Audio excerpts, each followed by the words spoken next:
Okay,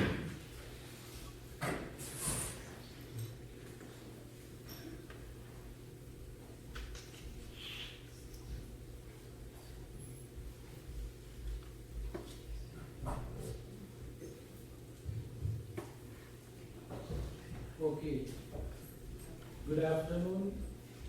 Welcome again to Bhāvanā Society. Today we gathered here not to celebrate birthday. We are here to see a new book. It is book launch.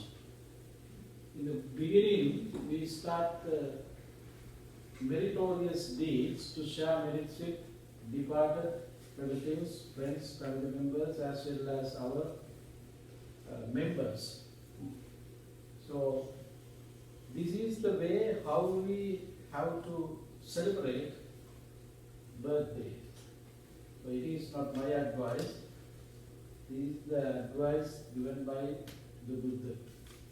So, but now you all are here, the monks and our friends, Dhamma friends, all are here to participate a book launch. The name of this book is Depending Origination in plain English. You might remember last year also we had the same kind of book launch, and on that day we were promising each and every birthday to publish a new book. That is my goal. So you all are here today to listen to some people who know something about that book, as well as you like to see the background story, the way how it's prepared. And also you like to hear something from Bhante ji regarding that book. So keeping these all thoughts in your mind, you all are here. So as an informal way, I would like to welcome Venerable Maha Sangha. I don't want to mention all the name of these Maha Sangha. Most of you all already know. All the Maha Sangha, Bhikkhuni and Bhikkhu and Samaneris, all the Maha Sangha I would like to welcome on behalf of Bhāvanā Society, as well as all our Dhamma friends.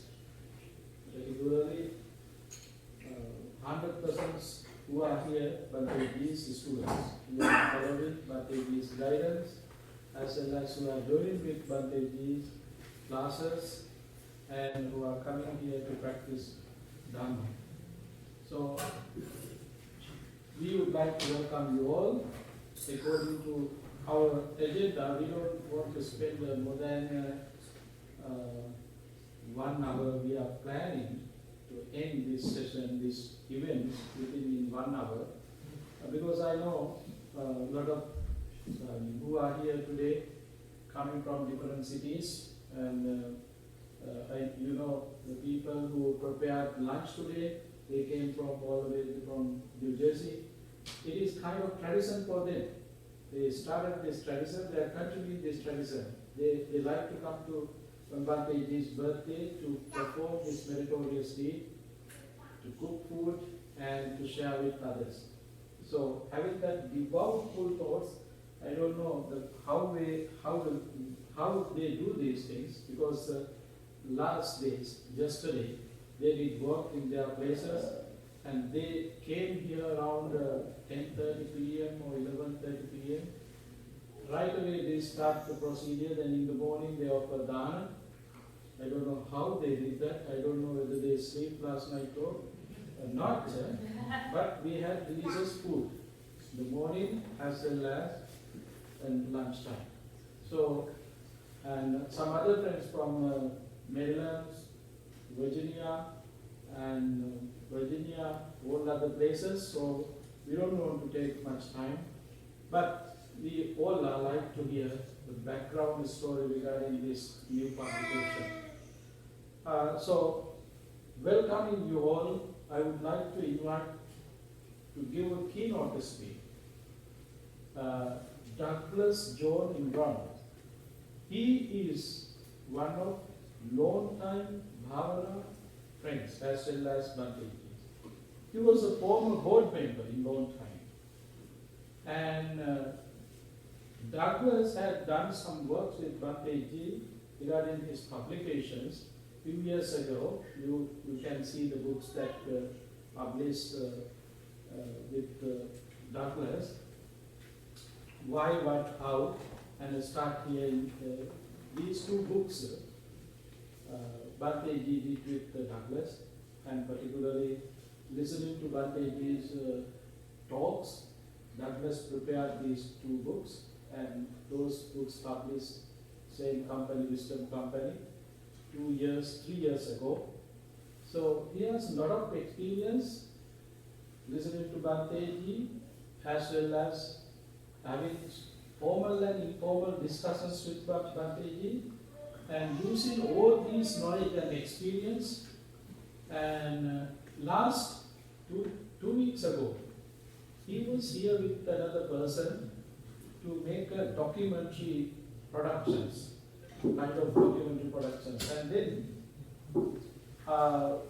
he said, Bhante, we are going to have a meeting with Bhante about his new book, which is ready to come out today.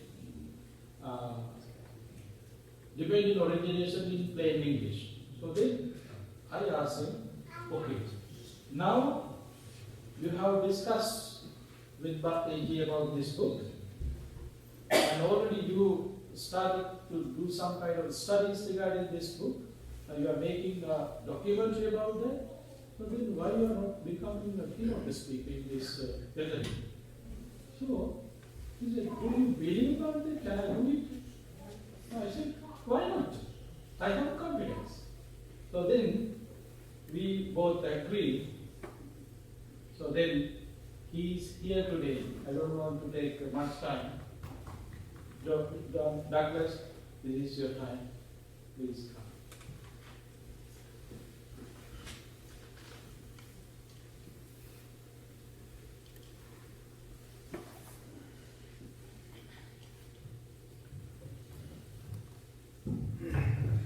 Can you hear me okay? The Bible says, beware when Bhante Sadajiva corners you in the Bhāvanā library. I'm going to get into a little background leading up to the book, all the way back to the founding of this place. I first came to Bhāvanā Society in 1989 as a journalist. I was a newspaper feature editor for the Charleston Gazette in the capital city of West Virginia, and heard of this curious conundrum 5 hours to the east of me, deep in the Appalachian Hills. A full-on Buddhist monastery had sprung up on a back road in Bible Belt, West Virginia. Back then I possessed only a cursory comprehension of Buddhism and the Buddhist teachings, although I had long been intrigued by what I understood to be the Dhamma's way of looking at the world. At the time, I did not know this Pali pronunciation of the more familiar Sanskrit word Dharma, referring to the body of the Buddhist teachings, or that this monastery was of the Theravada Buddhist tradition, the way of the elders, if you look at the etymology of Thera and Vada, and that the forest monastery's co-founder and abbot was a Theravada Buddhist monk of some renown from Sri Lanka. When I was growing up in the latter half of 20th century suburban America, perhaps the most likely place you might encounter this word was in the title of the book Dharma Bums by Jack Kerouac, one of the crown princes of the beat movement, whose often outlandish, convention-defying, in-your-face antics thumbed a nose at straight-laced society. The beats were intent on forging another freer path through life, and your rules, expectations, and conventions stood in the way. Was being a Kerouacian Dharma bum somehow reflective of the spirit of Buddhist behavior and thought? I myself had grown up Roman Catholic, in my long red cassock and white surplice, very monk-like. I served compliantly as an altar boy from 5th to 8th grades at possibly the most Catholic-sounding school in all of Ohio, Our Lady of the Rosary. Yet by my early teen years, beset by an inquisitive, questing mind, an autodidact in the world's literature, mythology, and faith traditions, I began a long walkabout exit from Catholicism, away from its confounding to me tales of virgin births and crucified sons of bearded gods. The questioning, flexible mind of the great American Trappist monk Thomas Merton birthed the book that I came upon, Zen and the Birds of Appetite, which boldly drew comparisons and correlations between the monotheism of Christianity and the left-field, godless spiritual approach of Zen Buddhism. For years, I carried that book in my satchel since it felt like a passport to an appealing, distant country, a way of seeing things of the spirit that were as yet half-formed and not yet clear to me.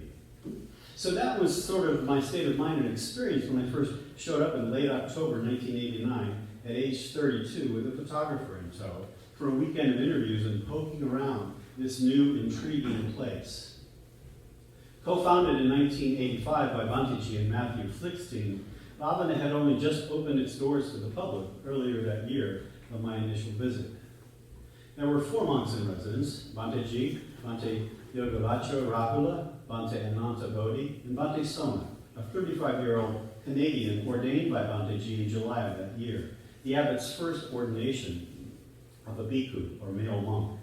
Also in residence was Sister Sama, who had been ordained that July as a samaneri, a novice Buddhist nun, as part of Bhanteji's initial pioneering efforts to revive the order of Theravada bhikkhunis, or nuns. I will leave for another day and for someone else an examination with the tale of that fraught, thorny, ultimately frustrated, and yet worthy effort, except to note that the order of Theravada bhikkhunis is growing well today, with Bhanteji continuing to encourage its expansion.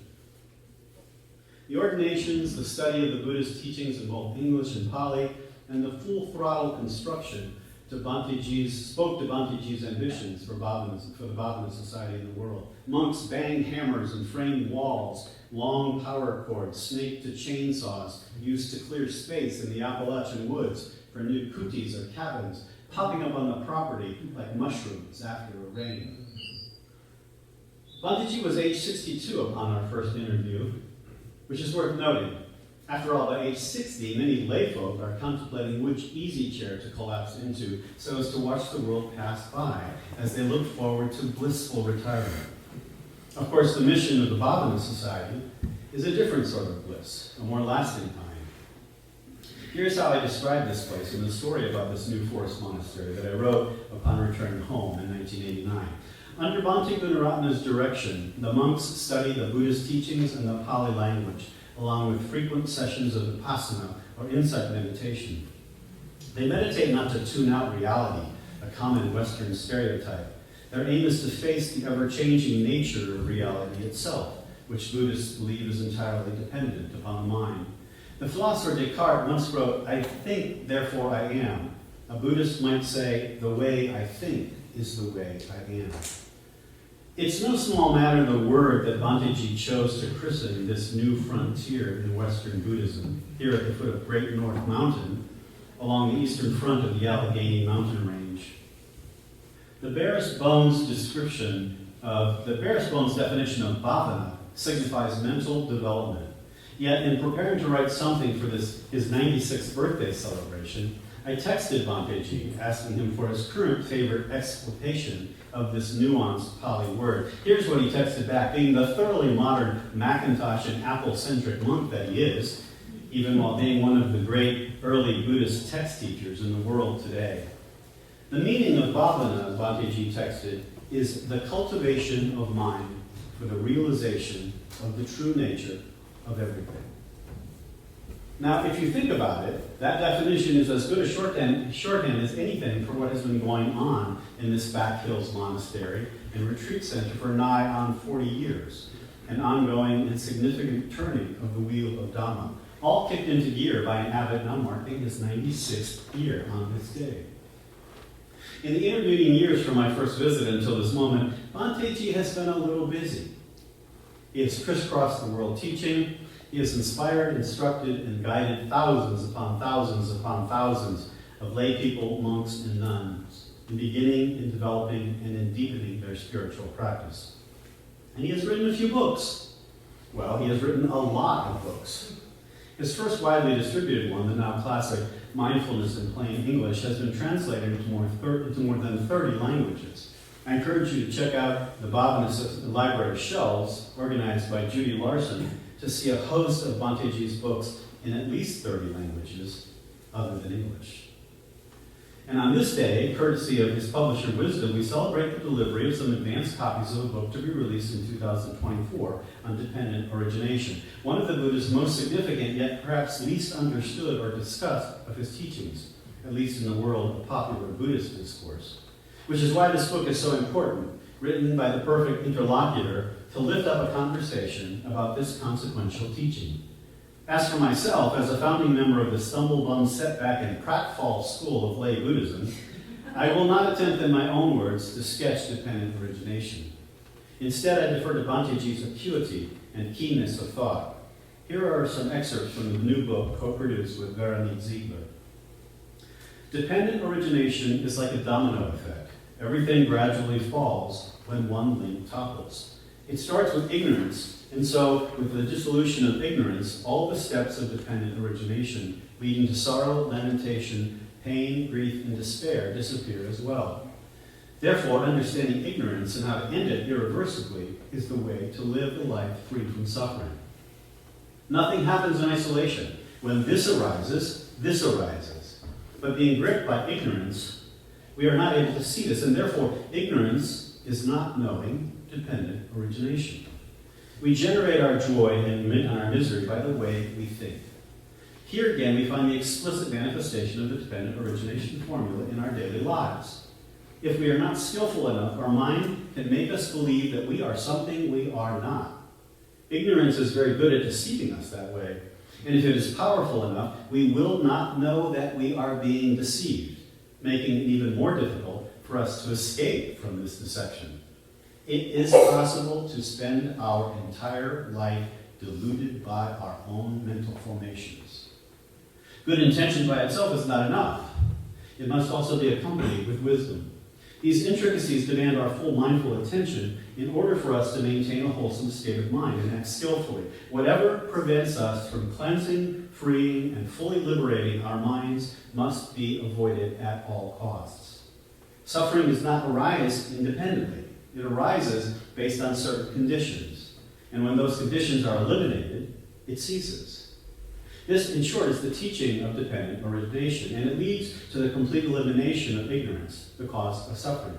As long as ignorance is there, suffering is there. As long as greed, hatred, and delusion are there, suffering is there. If you want to get rid of your suffering, remove greed, hatred, and delusion from your mind. The general belief during the Buddha's lifetime, just as today, was that suffering just happened by accident, or that it was created by oneself, others, or a combination of these. But dependent origination demonstrates that everything is conditioned, that nothing comes into existence independently without causes and conditions. It is a deep, elaborate, and comprehensive teaching that leads us to a profound understanding of ourselves and ultimately a state of absolute inner peace and serenity. So, in conclusion, I want to share one very important point. The Buddha exhorted us to not associate with the foolish, to always associate with the wise until the time we attain enlightenment.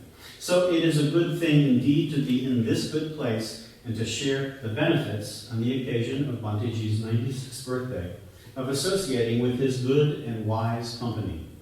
One of my favorite Pali phrases, because of its harmonious lilt and what it signifies, is Kalyanamita, which means a spiritual or admirable friend. Kalyanamitas are not just good buddies. They are essential for our spiritual development. How essential? The Upada Sutta in the Samyutta Nikaya of the Pali Canon describes a conversation between the Buddha and his faithful attendant Ananda, who sometimes serves as a foil to make important points in the Pali Canon. Ananda wakes up one day, he's all excited to share with the Buddha this brilliant insight that has flowered in his mind. He corners the Buddha's attention and enthusiastically declares, "This is half of the holy life, Lord. Admirable friendship, admirable companionship, admirable camaraderie." Now imagine Ananda's face as the great teacher says, "No, you've got it all wrong, man," and tells him never to utter those words. What? What? As the sutta continues, the Buddha responds, "Don't say that, Ananda. Don't say that. Admirable friendship, admirable companionship, admirable camaraderie is actually the whole of the holy life. When a monk has admirable people as friends, companions, and comrades, he can be expected to develop and pursue the Noble Eightfold Path, which leads us to enlightenment. The Buddha is thus a Kalyanamitta pointing to the way that we must then follow. It's the only way it can be followed. For so many of us in this room and across the world, Bhante has for so long been our great Kalyanamitta. And may we pass it forward and be Kalyanamittas to our friends, companions, and compatriots along the way. Since I've been running my mouth for a bit, let's take a moment now of silence, taking in a deep breath.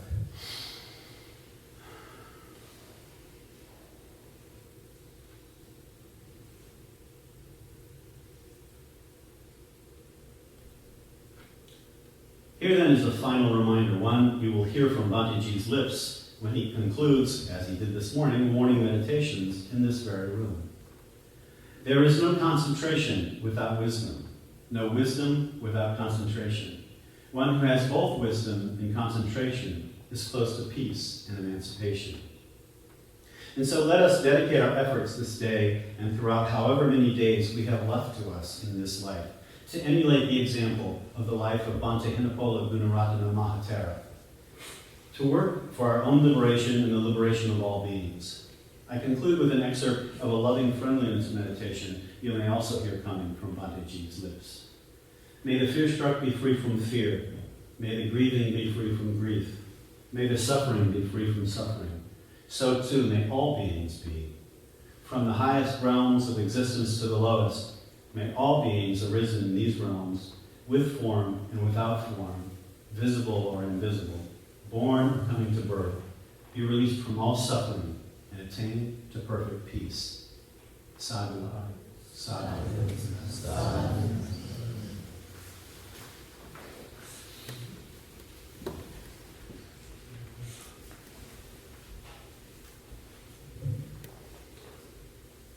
So far, Douglas recognized as an excellent writer. Since today, everybody recognizes you as a good speaker. So, thank you very much, Douglas. And now it is time to see the book. Bhante Ji is already signed all the books. Is ready to distribute all these books. First, representing two things, I would like to invite 2 monks. With these 2 monks, there is a background story. The background story is one Bhante coming from Vidyalankara Pirivala. Vidyalankara Pirivala Monastic Training School is the training school where Bhante Ji studied. So, representing all the Vidyalankara teachers, including Jakkabe Patnarama Nayaka Maha Thera, Bhagavan Siri Thera, Valpura Ramana Thera, and all other teachers, well recognized, worldwide well recognized teachers, representing all of them. To respect them as a token, I would like to invite Venerable Nadagami Bhāvanā Thera to receive a book from Bhante Ji. And the second invitation for Venerable Deepankar, Okkapitiya Deepankar Thera. Okkapitiya Deepankar Thera is one of Venerable coming from Padhanagara Pirivala. Padhanagara Pirivala is the monastic training school started by Paravahara Vajratjnana Nayaka Maha Thera. Paravahara Vajratjnana Nayaka Thera was one of another pillar of Bhante Ji's life.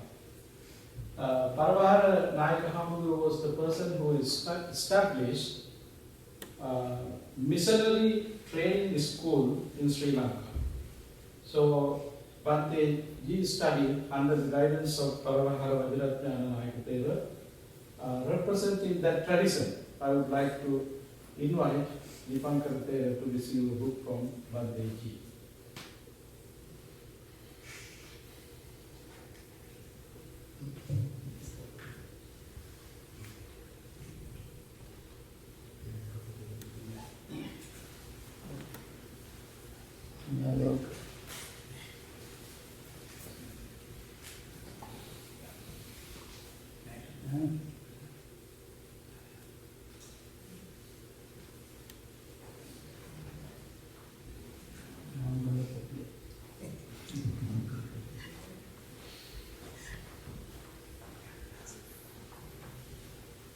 So I would like to invite our board member Paul and Tushar, both are here, as well as Christina. I saw you here. Please come forward to offer these new copies to the monks.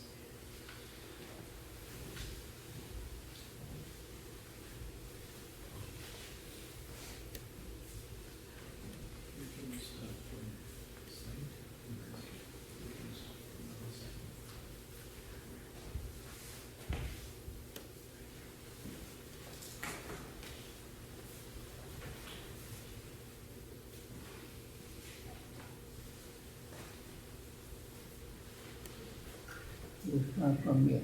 Oh, yeah.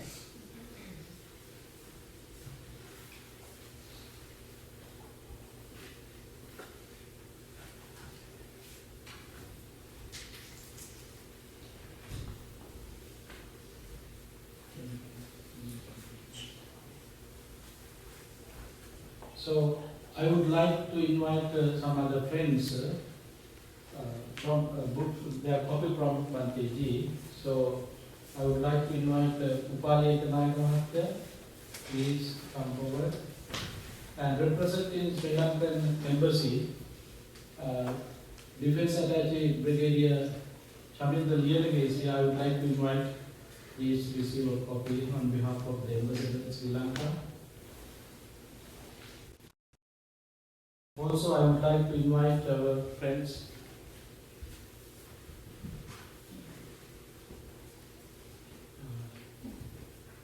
from New Jersey, please come forward.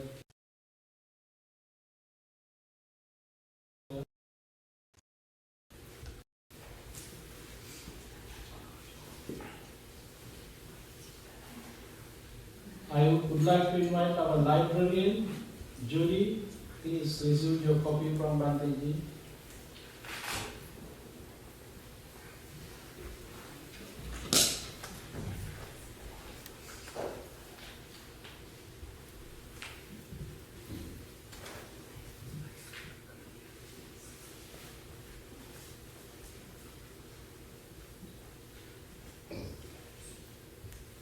So then I would like to invite again our board members to come and offer others copies.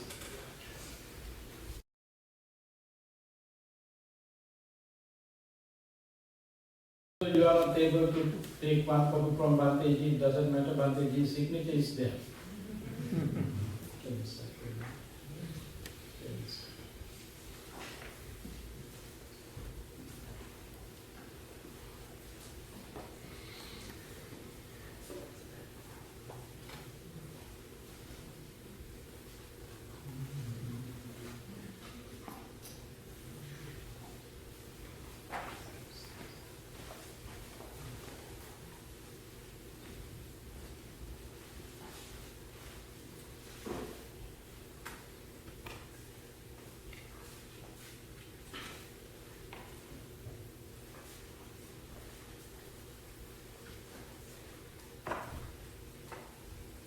So we don't want to waste our time.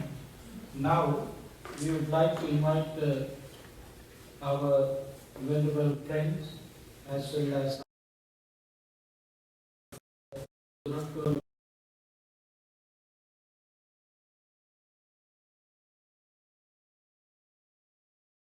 his missionary works as well as his writings. So, Venerable sir, please join with us.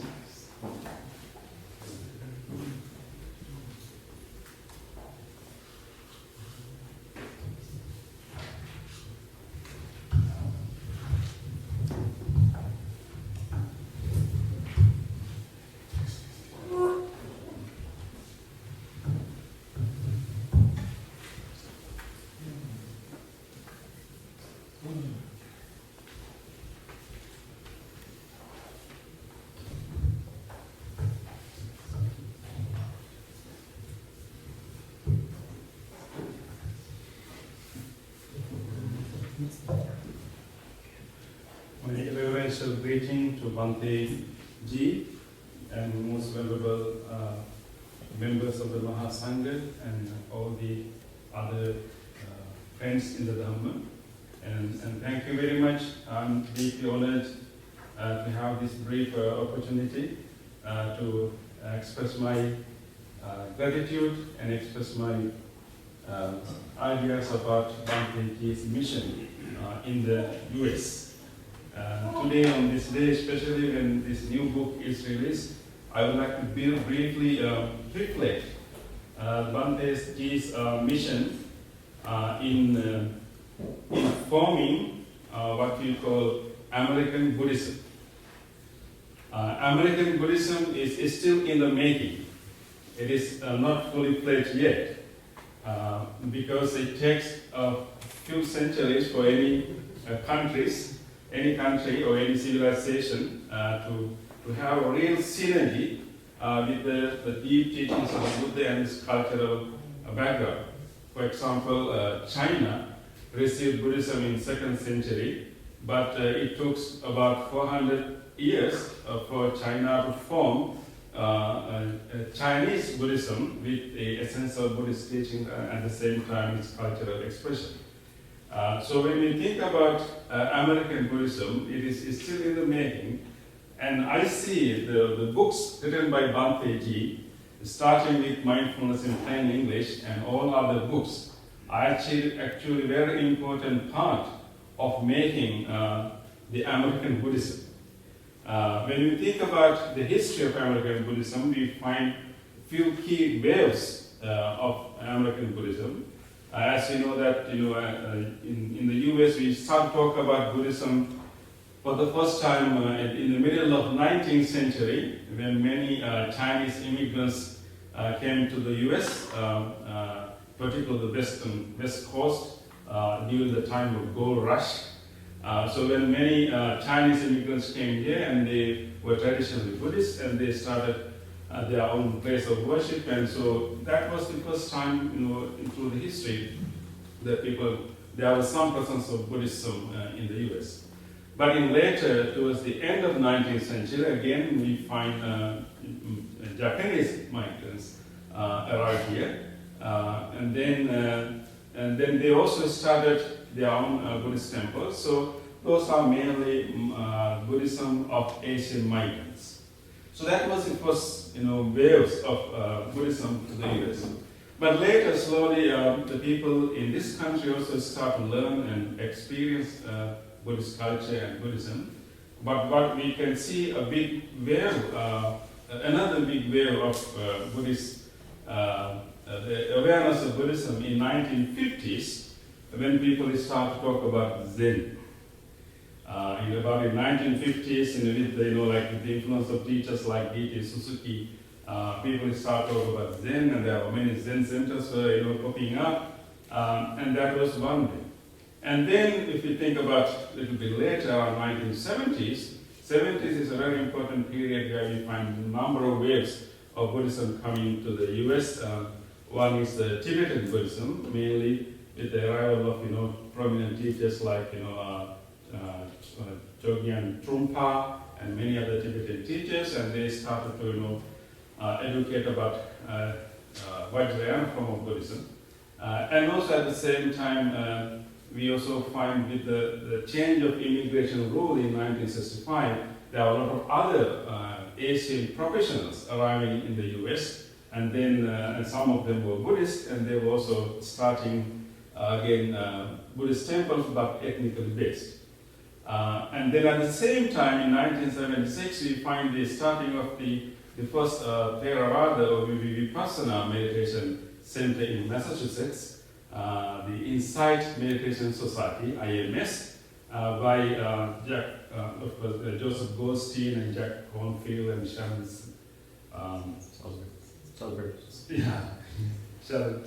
Salzberg, and other meditation teachers who learned meditation in Myanmar, and Thailand, and India, and they came here and started these meditation centers. Actually, so during the 70s, we find this the US as a melting pot of different Buddhist traditions, and awareness of different Buddhist traditions is there. It is actually in this decade that Bhante also came to the Washington D.C. in 1968, and he started to teach meditation in Washington Buddhist Vihara and also universities and other places around that area.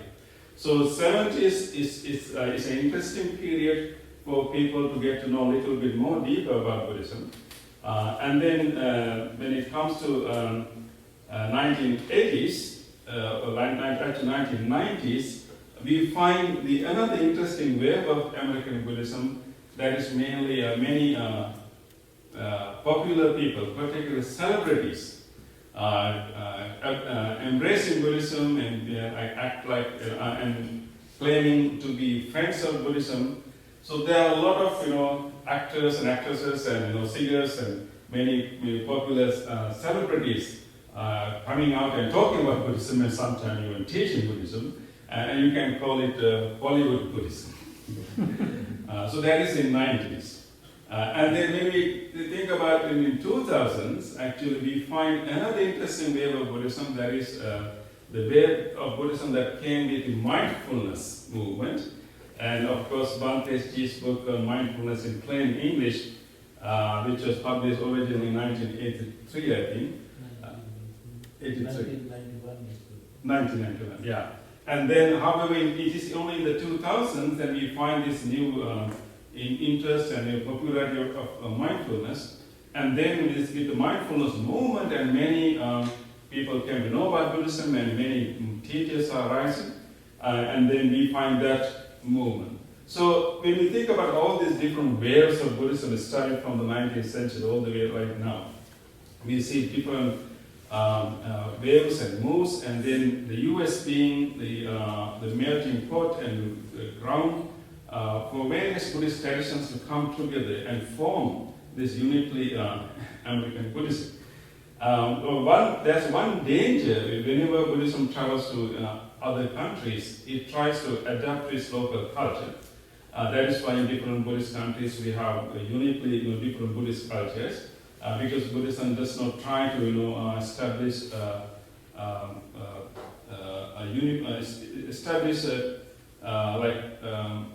one uniform culture, but it brings the teachings, the philosophy, but each and every civilization and culture can express the teachings of the Buddhists in their own cultural ways. So therefore we find different cultural expressions in different countries. So in the US and in America, and we still, as I mentioned before, the Buddhism is still American, uniquely American form of Buddhism is in the making. But whenever Buddhism travels those different cultures, there is a danger that we should be aware of, and somehow in the history, Buddhists have been aware of it and they have overcome it. That is, whenever you try to adapt to the local culture, we have to make sure that we will not compromise the essence of the teachings of the Buddha. Just because you want to be culturally appropriate, culturally appealing, we should not lose the essence of the Buddhist teaching. So when it comes to the US, and particularly in the Western countries, there was a danger that whether Buddhism is serving whether Buddhism is serving the local people, or maybe local culture is using Buddhism to promote its own ideas. And particularly when we can see, when we think about the mindfulness movement, and the individualism is a part of this capitalist economy. So we can see how the individualism means that I'm going to solve my own problem, and I'm not going to talk to anyone else, and I can fix my own problem, and then I am the sovereign self. And then sometimes mindfulness movement is actually supporting that, the idea of sovereign self and an individualism. So rather than helping us to overcome our weaknesses, and sometimes we use Buddhism and Buddhist concepts to support our weaknesses. So what I see, the uniqueness of Bhante's books, he is able to help the American Buddhism not to lose the essence of Buddhism.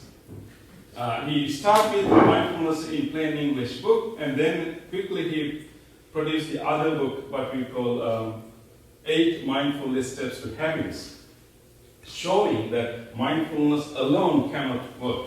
You have to have the holistic practice and all other 8 items of the path. And then, of course, he wrote Beyond Mindfulness. And then he wrote, 4 foundations of mindfulness in English. And then, of course, similarly other key books. So therefore, Bhante's book is helping the American Buddhism to retain the essence of teachings of the Buddha. He is writing in a very simple English. Anyone can understand, anyone can easily make sense what he's saying, but he is not bending Buddhism to be appealing to American audience. That is the uniqueness of Bhante's work. He's writing in a very simple language. In terms of the way he expresses himself, is very appealing, is comprehensible. But he's not bending the teachings of the Buddha just to get popularity. And that's the great thing. We have to be very, very grateful and thankful to Bhante for maintaining that deep essence of Buddhism and not compromising it just to be popular. So therefore, we can see what Bhante's book are telling us actually, not simply to promote or maybe feed our own desires and whatever our preferences, but Bhante's books are helping us to look into our own desires and preferences and find out what are not helpful, what are helpful, and make that an important distinction. Therefore, most of the books will try to, for example, in the US we like freedom. We like an individual freedom. So therefore, most of the Buddhist practitioners like to practice by themselves and very alone practice. But we can see in the Bhante's books, there's emphasis on the concept of Kalyanamitta, Douglas just shared with us, and the importance of Sangha, importance of being with the teacher. And so it's not really promoting. His books will be more popular if we simply cater to that. Okay, you can practice by yourself, you don't need anyone help, use my book, that is alone. He's not promoting that kind of Buddhism, and he's actually bringing the real essence of the Buddhist culture, and encouraging everyone to be in the community, be in the Sangha, be with the teachers, and then practice with that group support. And then, so in that way, what Bhante's books are telling us is not simply what we famously call follow your heart. Usually, we like to say, okay, follow your heart. But Bhante's books are telling us, if you simply follow your heart, and you will follow your defilements. And what Bhante's books are telling us is not simply follow your heart, but train your heart.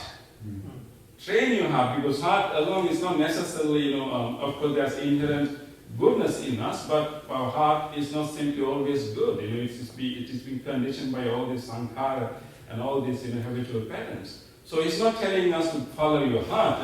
That will be the more American way of practicing it. But he's helping us to train our heart, so therefore we will not lose the essence of the teachings of the Buddha. So on this special day, and especially today, this is the new book, The Dependent Origination in Plain English, again emphasizing the essence of Buddhism, and although it is very intricate, difficult subject and topic, and he is explaining it simple language, but not losing the essence of it. And his goal is not to become popular, not to become appealing to the American audience, but actually train and teach and guide the American audience to the real essence of Buddhism.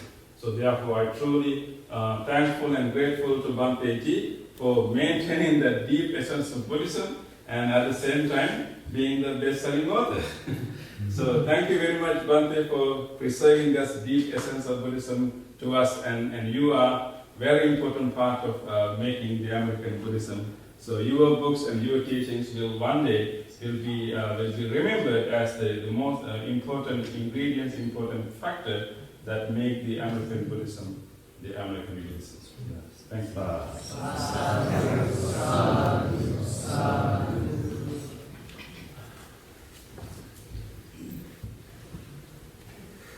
Thank you very much, Venerable Sir. So, in this book book, I think you all can see, there's another author named Venerable. I think she's also here in this audience. So, why we are not listening to her about her experience writing a book with Bhante? So, Dr. Venerable is also a board member as well as he is the secretary of the board. So, I would like to invite you to come to this podium to share your experience.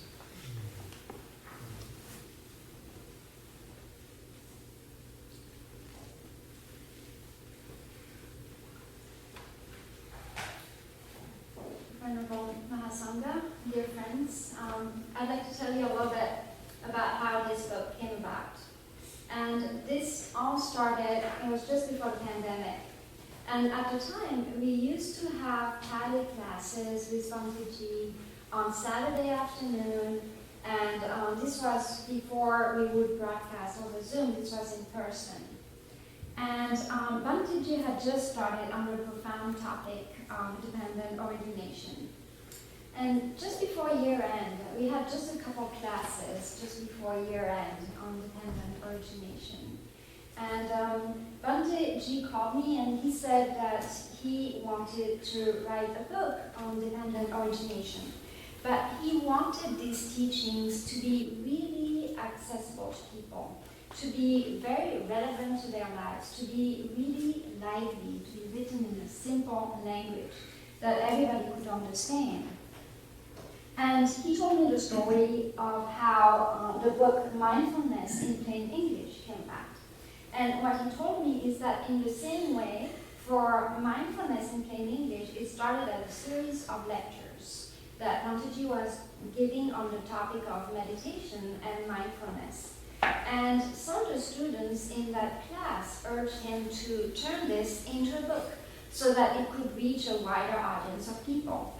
And so the way this used to work is these lectures were transcribed and then eventually turned into chapters, and then this became a book, but not just any book. This book has been recognized as one of the foremost manuals on mindfulness and meditation by the New York Times. There was a review of people that were experts in these fields, and everybody agreed that this is the foremost text on this topic. And it's been translated, as you heard, in many, many languages, I think 34 in all.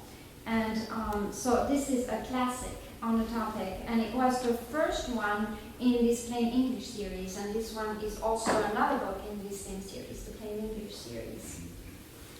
And so I would also like to share with you, how I felt. When Bhante asked me to do this, first of all, I was very humbled. I was floored. I was on cloud 9 for many days because this was such a monumental task for me. It was so important to be interested in this. And I sense, and I still sense, that this was one of the most monumental occurrences in my life.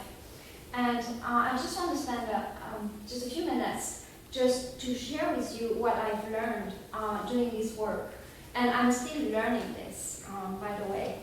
And what I've learned is that what one must do is actually learn to see dependent origination in ourselves. That it's actually a self-exploration process to see what is happening here and now in our own mind and body complex. And also one can ask the question, why do I suffer? Our daily experience is suffering, it's dissatisfaction. If you look at yourself, you'll see at every little moment we have this little dissatisfaction.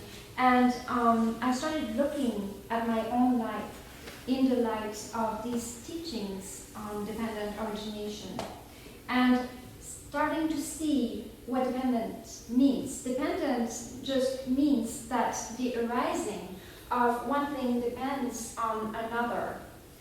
The formula is this being, this is. From the arising of this arises. And this is the first lesson that we had with Bhante on this topic. And Bhante made it very clear that the proper word is this, not that, because you have to look at what's happening inside yourself. Now, right here, it's happening all right here. And so what I realized, looking at my own situations in life, is that every disappointment that I've had comes from greed, from being attached to something. And why did I get attached? I got attached because of not seeing things as they are, because of not understanding dependent origination, because of not seeing the Four Noble Truths and the characteristics of existence, that everything is impermanent, unsatisfactory, and selfless. And so I started to see how this caused my own suffering from greed born out of ignorance. And I started to see within myself how this arising of ignorance led to the arising of volition regarding forms, sounds, sights, smells, taste, tactile objects, and how through a series of dependently arising causes and conditions, this led to my own sorrow. And seeing this, I learned to catch myself before going down to the rabbit hole of ignorance. And this was a very important lesson in my life. And so working on this book has been the most impactful event in my life. And I'm ever grateful to Bhante for this opportunity to serve him to the best of my capacity in his dispensation of the Buddha's Sasana. And I would like also to express my heartfelt thanks to Bhante, to the entire Mahasangha, to the Bhāvanā monastic community, and to all of you attending this event today, either in person or over Zoom, and to all the friends and supporters of Bhāvanā. Thank you.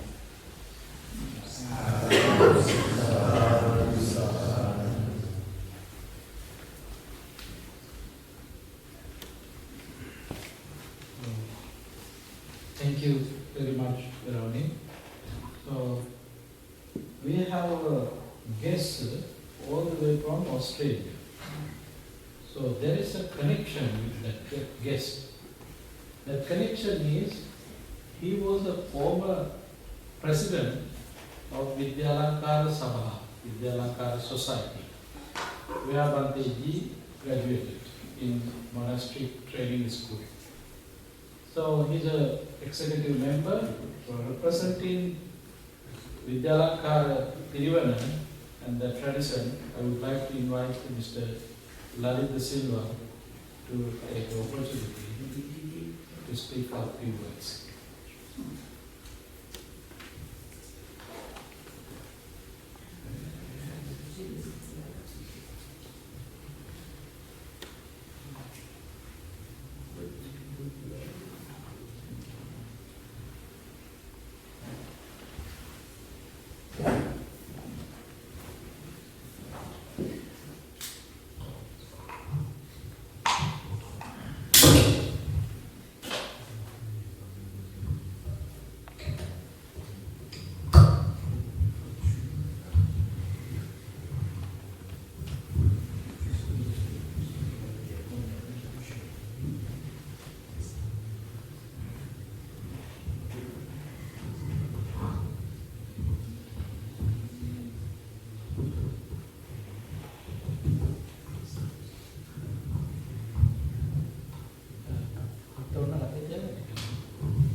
Founding event of Bhāvanā Society, most venerable Dr. Henepola, Gunaratana Maha, venerable event of Bhāvanā Society, vice event of Bhāvanā Society, most venerable Dr. Sadhyajiva Thera, distinguished members of the Sangha, and nuns and friends. Good afternoon. Today we have gathered not only to make the passing of another year, but to celebrate the wisdom, compassion and guidance embodied by our esteemed monk, Bhante Ji on this remarkable occasion of his 96th birthday. I am privileged to address you on this momentous day as immediate past president of Vidyalankara Piruvana. Actually, Vidyalankara Piruvana is the number one monastic training school in Sri Lanka, for those who were not aware. So, my introduction to the life of Bhante Ji came from the former director and principal of the Vidyalankara Maha and the Chancellor of Kelaniya University, the most venerable late Dr. Venerable Dhamma Maha Thera, 20 years ago. When he spoke about prominent past students of Vidyalankara Maha Bhante Ji stood among the top alongside the Venerable Ratmalani Dhamma Maha Thera, Professor Panyati Maha Thera, Lunupokune Dhammananda Thera, Kiruvattire Panyana Thera, Valpala Rahul Thera and others. Subsequently in 2018, I delved deeper into Bhante Ji's noble birth and the life through the teaching and insight shared by Bhante Saddha Ji in Sri Lanka. This additional source has profoundly enriched my appreciation of Bhante Ji's significant contribution to Dhamma, highlighting the impactful journey he has undertaken shaping the course of Theravada Buddhism globally. My wife and I are fortunate enough to personally experience the wonders of this noble organization within a span of the 2 days. The high energy and blissful environment left a lasting impression, further affirming the significance of Bhante Ji's teaching and the positive influence of the community he has cultivated. Reflecting Bhante Ji's teaching remains a source of profound enrichment, offering timeless wisdom of Dhamma. His words, like ripples in the serene pond, resonate with compassion and loving kindness, embodying the values of altruism, empathy, generosity, and mindfulness. He stands as a true leader, seamlessly living the principles he imparts. Nayaka Thera's teaching have become invaluable more than ever in this volatile, uncertain, competitive and complex world, addressing the challenges encountered by the governments, companies, families and individuals alike. His profound wisdom offers valuable insight for navigating the complexities of modern world, fostering well-being on both organizations and individual levels. On this auspicious day, let us express our deepest gratitude for Maha Thera's selfless dedication to the teaching of the Buddha aimed at alleviating suffering of people. His journey stands as a testament to the transformative power of a life devoted to noble power of life devoted to noble principles. May the candles of Nayaka Thera's birthday symbolize the illumination he has brought into the lives of millions of Buddhists and non-Buddhists from around the world. As we light them, let us also ignite the flame of wisdom within ourselves, carrying forward the torch of enlightenment that Bhante has so graciously held high. In the spirit of metta, let us join the hearts in wishing Maha Thera's birthday filled with peace, joy, and the boundless love that he has continually shared with all of us. Director and Paramanatpati of Vidyalankara Maha Colombo and Halavata Mahasangha Nayaka Thera, most venerable Kusaladhamma too sent his warm wishes this morning, and he could not contact Nayaka Thera personally due to some telecommunication issues. Happy birthday, Venerable Sir. May your teaching continue to illuminate the noble path for billions and may your days be filled with the serenity you have graciously bestowed upon others. May the blessings of Triple Gem always be with you. Thera Saranai, and thank you.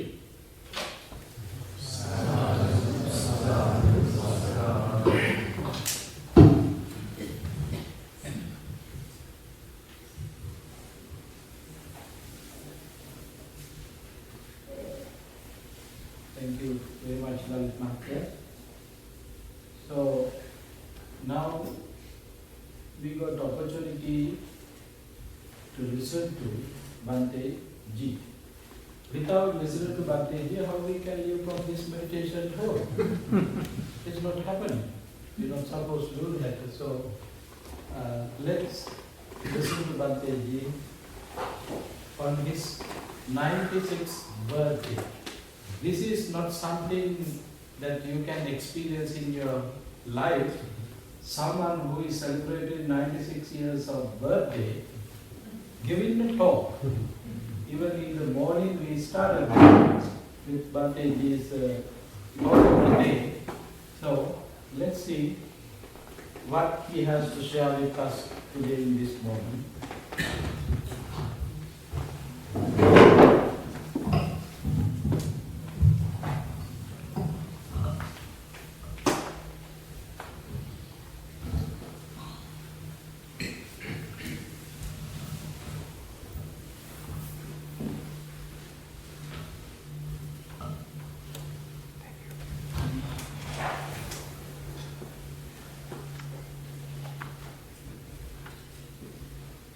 Dear Venerable monks, dear friends, you have listened to several talks.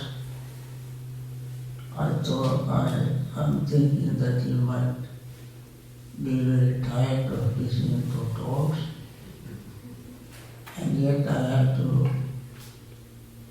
express my gratitude to all of you for organizing this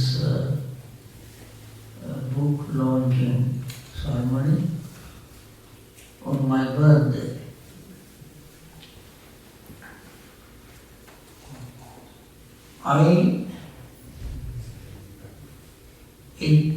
If I don't have readers, I don't write books. There have to be people who read what I write. If they don't read, then we will not be encouraged to write.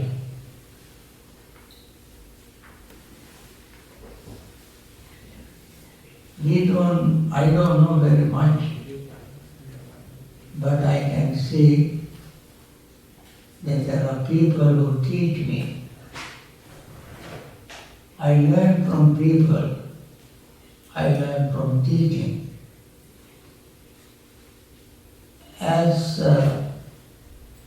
Veronique mentioned,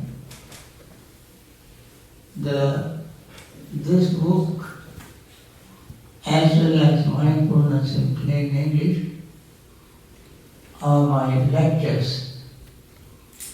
Mindfulness in Plain English, when I was in Washington, Bihar, I gave talks every Saturday. And somebody recorded these talks and said, Bhante, this is very good material. Why don't you publish it? Same thing happened to me when I was at the American University. We had to write and take an English course. The first year students have to take English course. At the end of the year, the professor asked us to write a paper. When I produced, submitted my paper, the professor said, this is a very good material, why don't you publish it? That was my first book. So I sent it to Malaysia, then Venerable Dhamma published it. Its title is Come and See. And then that encouraged me to write. When I was in Washington DC, when I gave these talks, a friend of mine called John Petticoat, he lived in Baltimore. He came to my class and recorded my talks. And then he said, "This is good material, why don't you publish it?" Then I said, my English is not good enough to publish a book. He said, "Don't worry about it, I edit it." He took all what he recorded, edited, re-recorded, and sent it to me. Then I had a dictaphone. You know dictaphone? There is you put the cassette in a little machine. There's a pedal. You press the pedal, and then you listen to it, and then type. I had a little computer. I typed to the computer and made many copies. Then I was teaching meditation there. Then I gave these made copies, I gave to them and asked them to read them and tell me if there were any mistakes. So they read it, corrected, it put with their inputs, they returned, and I corrected again. So I did this for about 10 times. Then I had friends, the editor. Finally, a man working in USA Today as an editor, he also was in my class. He edited this. And then I went to Wisdom Publication. First I sent it to Taiwan. They published 10,000 copies, free of charge. One copy I sent to Joseph Goldstein, another copy to Larry Rosenberg. Both of them approached Wisdom Publication, and then they said, "This is a very wonderful book, why don't you publish it?" So Wisdom Publication accepted, and they published. That is how mindfulness in plain English came into being in 1991. Since then, it has been published almost every year, many millions of copies. And that encouraged me to write. So when I saw readers, then I was encouraged to write. All other books I wrote after that at the request of Wisdom Publication. This one, also my lectures, as Venerable said, every Saturday I gave Dhamma talk. They came, she recorded, and then finally we decided to publish it. Friends, my principle is to write, speak in a very simple language, so that learned people as well as not so learned people can understand. If I write in a very long style, deep, bombastic words, then only certain selected people can understand. So my principle is to write everything in simple English. I don't know deep words. I know simple English, rather simple English. And therefore,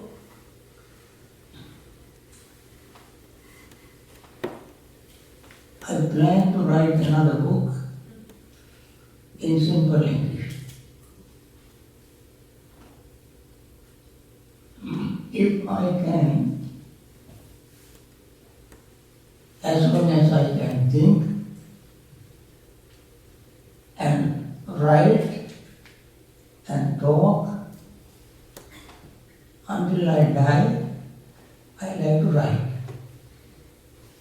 That has become a sort of my hobby. You know, when I was learning English, I never thought of writing even an essay. But it came so naturally as I grew up, began to associate with people, having conversation with them, seeing the Dhamma, reading Dhamma books, I got ideas. When I'm walking, I have ideas. I write these ideas. Sometimes I kept a little notebook. Sometimes I had my cell phone and I record in my cell phone. Fortunately, some of my friends and relatives gave me phones. I didn't buy cell phones. I thought of using them for teaching Dhamma. And when I return my work, I type these ideas into my computer. This is an all from the Dhamma that I have learned.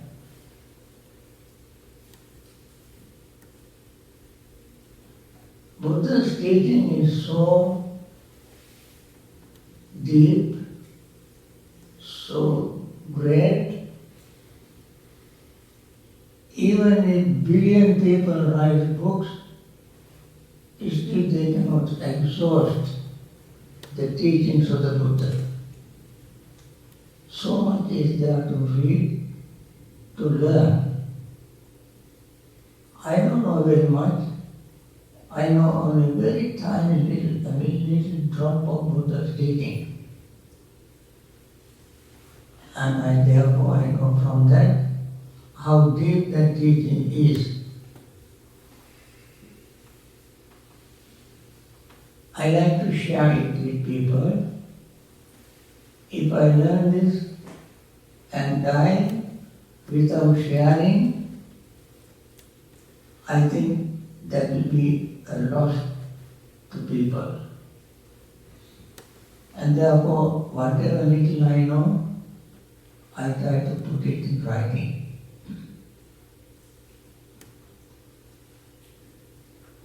Therefore, friends, it is it's great encouragement that you all came and organized this. And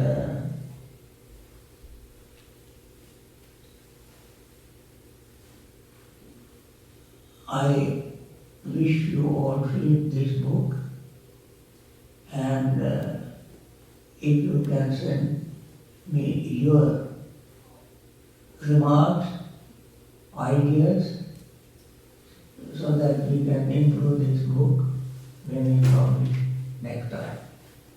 This is not the final edition. This is, as you see at the end of the book, this is a very special advanced edition of Dependent Origination. Advanced edition only for this occasion. Visual publication is so cooperative with me that when I asked them to send me some copies to distribute on my birthday, they listened to it on their own expenses. They sent all, there were some problems in publishing, printing press, and therefore they were a little behind in sending visiting me. So Veronica and I contacted them and asked them to send some copies for this occasion. And yesterday we got this book. They were so wonderful. We must thank them for sending overnight for me to distribute this book today with my signature. And I thank my student, Bhante, who organized this. I did not know who will bring Dhamma, which monk would come, how many people will come, who the speakers are, all he kept in secret to give me a surprise. He always does like that. This book launching ceremony is his idea. I hate birthday celebrations. I never wanted to have a birthday celebration. But he likes it.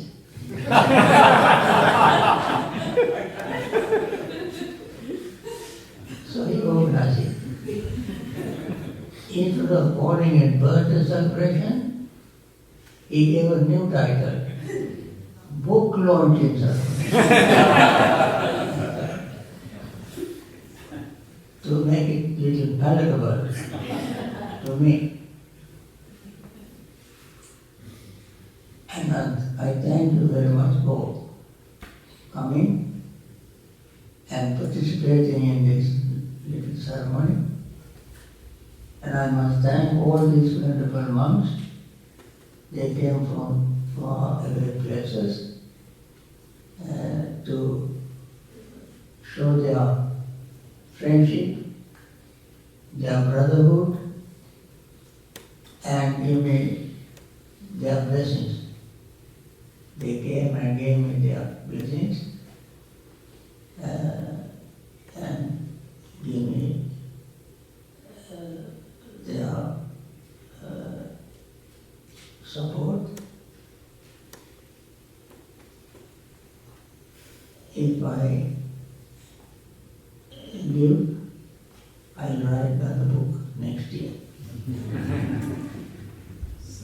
And thank you very much for organizing.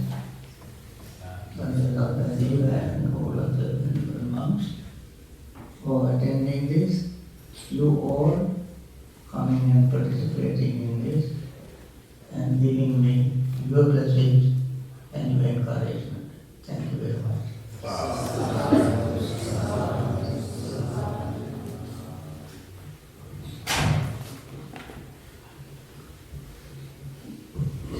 So, we don't have to thank for you coming here and joining with us. Already you got blessings from Bhante ji.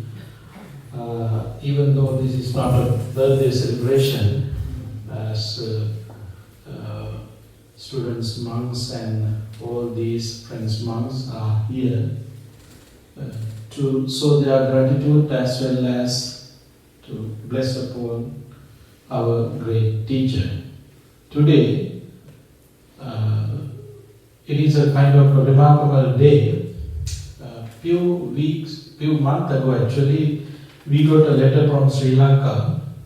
One of the preschool teacher wrote a letter to Bhante ji asking some support in Kandy area by Nayaka area actually, up country of the country. She was explaining the difficulties that she was facing without good building to stay with that little kids, 3 to 5 years old kids. So then, that letter was there in Bhante's room. I had been noticing going here and there, somehow I was noticing his airmail letter, there should be something. Sometimes some relatives are sending letters and things. I did not care much of that. But anyway, somehow I asked, what is this letter Bhante? Then he said, okay, take and look it. And then I took it and I read it. Then it is something regarding kind of request, very innocent request from one of the Montessori teacher. She does not have a building. She has students. They are running their Montessori school with the help of few other people, and she asking if you can build us a kind of hall for us to keep our Montessori, that would be wonderful support for us. So then right away I called them and I got all the information. I passed this message, our scholarships fund president, Dr. Asita Vijayasekara, who is in Sri Lanka these days. And then he right away contacted that teacher and that government agent in that area and collected all the informations. And luckily, last week I got a message from Mr. Asita. He said, Bhante, you know what happened? They all agreed, they passed the plan, everything did, and the Montessori teacher and her supporters went to a place to find the time for the groundbreaking. Exactly they gave December 7th. So then, today in the morning in Sri Lanka, they did groundbreak ceremony with the participants of a few of our friends, and we started it. We are hoping to finish that building in January. So I'm planning to go there to do some other works, and this is also in my calendar to open that building. So even though December 7th is not something celebrated birthday, but it is our auspicious day. That is not my problem. So therefore we have to do something on that day. Even I would like to invite you all, even in 2024, December 7th also, there might be a books launch in here. I know our friends from New Jersey and our Vietnamese friends are waiting to cook on that day. How I can avoid these things? I don't want to miss these chances. And all other friends also here like to come to take that first copy of book. So we have to fulfill their desire. So these are the reasons to have this opportunity. Otherwise we don't want to celebrate a birthday. So eating a piece of cake there is nothing meaning, but having this kind of gathering is a lot of meaning is there. So particularly in here, we have a lot of monks from different places. We have monks from Canada, we have monks from Washington State, nuns from Washington States, and we have monks from India, Sri Lanka, and Virginia, and Pittsburgh. So all the monks are here with a very clean mind, pure mind, to bless Bhante Ji, great our teacher. So we all are following footprints of our teacher, great teacher. So I would like to invite Venerable monks to join with us to do brief chanting, blessings upon our great teacher for his long life, happy life, as well as to maintain wonderful, great health. Having that aspiration, let us do chanting. I would like to invite Venerable Surakuru Bhāvanā to lead this chanting.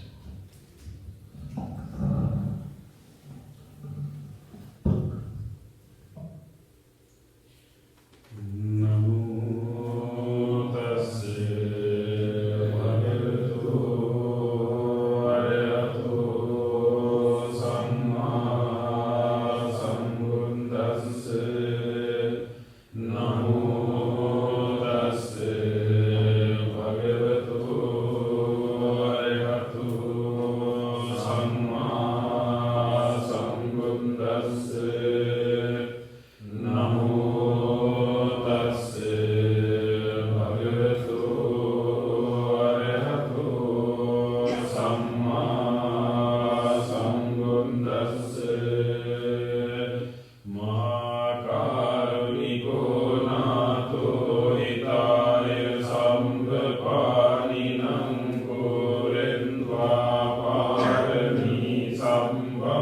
vantu sambodhi muttamang etena sajja vanjena hotu te jaya mangalam jayanto bodhiyamule sankyanan nandi vandano evantu yan jayo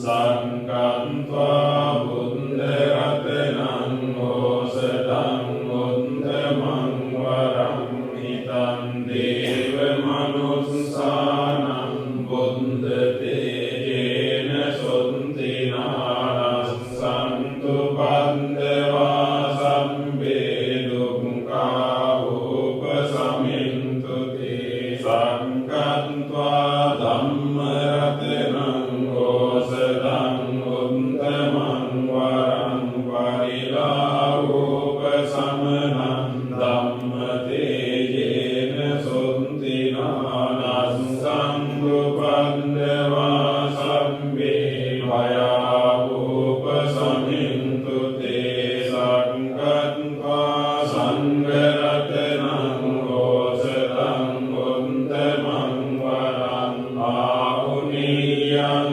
Pahuniyam Sangratejena Suntinanam Santu Pandava Sambe Roga Upasamintu Te Yam Kinjiratanam Loke Vinyati Vividha Kutu Ratanam Buddha Samannanti Tasma Sunti Bhavantu Te Yam Kinjiratanam Loke Vidyati Vividha Kutu Ratanam Dhamma Samannanti Tasma Sunti Bhavantu Te Yam Kinjiratanam Loke Vidyati Vividha Kutu Ratanam Sangha Samannanti Tasma